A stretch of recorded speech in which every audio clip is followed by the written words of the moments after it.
die Shiuri meyuchodim, was Baal al-Giula mit Meyasser gewähren und mit Parsim gewähren. Und das sind die Shiuri, was zu Nomen gegeben, Chitas. Welcome to Chita Short and Simple for Monday, Chof Vav Nissan. Shani for Parshas Tazria Metzora. If a person has on his skin a ban caused by fire, and on the healed area of the ban there is a streaked red and white spot, or a white spot, the kohen should examine it. If he sees that the hair in the spot has turned white, and if its white appearance makes it look deeper than the surrounding skin, then it's a ras which has erupted in the ban. The kohen should declare him as tamei. But if the kohen examines it, and he sees that there is no white hair in the spot, nor does it appear to be deeper than the surrounding skin, and it is faded, the kohen should quarantine him for 7 days. The kohen should examine him on the 7th day, and 2 options. If it had spread on the skin, the kohen should pronounce him tamei. If the spot remains in its place without spreading on the skin and it is faded, then it is merely a white blotch caused by the ban, and the kohen should pronounce him tar. That's it. Now we learn the halachas of tzaras on skin covered by hair. Let's say a man or woman has a suspected tzaras lesion on the head or beard. Then the kohen should examine the lesion.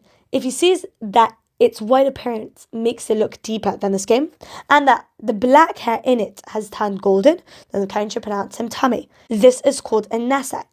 If the kohen looks at the suspected nesek lesion and he sees that its appearance is not deeper than the skin and that there is no black hair in it which would render it tamei, then the kohen should quarantine the person with the nesek for 7 days. And on the 7th day, the kohen should examine and see if the nesek has spread or if it has a golden hair in it, then the kohen should pronounce him tamei. But if not, if it didn't spread and there is no golden hair in it, and the appearance of the nesek is not deeper than the skin, then the afflicted person should shave himself around the nesek, avoiding shaving the nesek itself and leaving a 2-hair border around the nesek so that it could be determined if it is spreading. And the kohen should quarantine the person with the nesek for a further 7 days.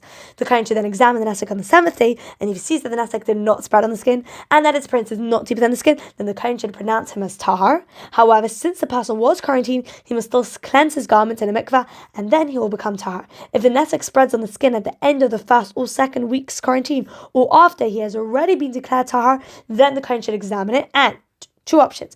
If he sees that the nesek has spread on the skin, the kohen need not look for a golden hair because he's already tamei. But if the appearance of the nesek has remained the same, or if dark hair has grown in it, the nesek has healed, he is thus tahar, and so the kohen should determine him as tahar.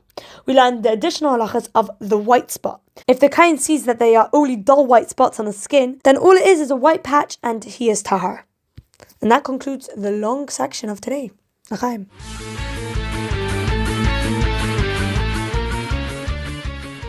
Today's share in Tehillim is Kapitel Kaf Tes from Pasuk Tzadik Vav until the end.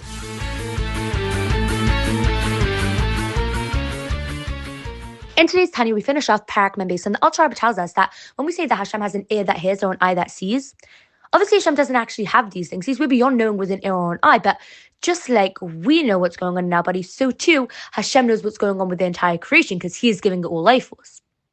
This mashal, though, is only given to help us understand, because really there's a big difference, because the neshama is affected by the organs of the body, whereas Hashem is not affected by creation at all.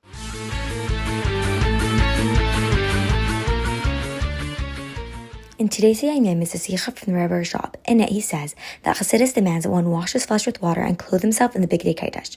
The intellectual element of Chassidus must thoroughly cleanse the flesh and rinse away the habits of the body, and only then can one clothe himself in the Bigdei Kodesh. Thinking Chassidus, discussing Chassidus, and the minhag of the Chassidim to meditate before davening, these are Bigdei Kodesh, garments that were given from the heights of sanctity, but it is a person himself who must wash his flesh with water. The garments of the soul are given to the individual from Hashem, but washing away bad habits that arise from human nature and making the body self-serving, this is achieved solely by your own efforts. This is what Chassidus demands. It is for this ideal that the Alter Rebbe completely devoted himself. He opened the channel of Mesiras Nefesh for serving Hashem through davening. Chassidus puts a chassid face to face with the Atmas of Ein Sof.